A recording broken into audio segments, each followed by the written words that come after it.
कथा रसिक परिवार द्वारा रामेश्वर मुकामे श्रीमद भागवत पंचान पारायणનું આયોજન કરવામાં આવ્યું। વિરમગામથી કથા રસિક પરિવાર દ્વારા રામેશ્વર મુકામે શ્રીમદ ભાગવત પંચાન પારાયણનું આયોજન કરવામાં આવ્યું હતું। વ્યાસપીઠ શાસ્ત્રી શ્રી મનોજભાઈ કમરપુરવાળા કથાનું રસપાન કરાવી રહ્યા છે। મુખ્ય યજમાન લાડકીબેન દિલીપસિંહ કાંજ તથા આયોજન સુમનભાઈ સોની, યોગેશભાઈ કંસારા, કાળુભાઈ સરપંચ તથા પરિવાર દ્વારા કરવામાં આવ્યું હતું। આજે રામ જન્મ કૃષ્ણ જન્મ મહોત્સવની ઉજવણી કરવામાં આવશે। Munna Vahora, India crime coverage news, Viramgam.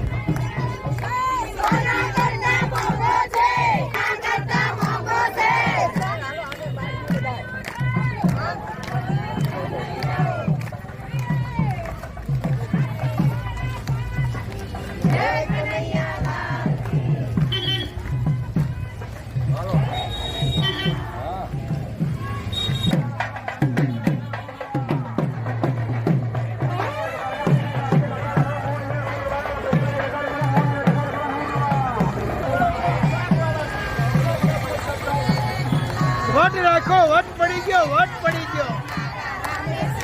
जय हो।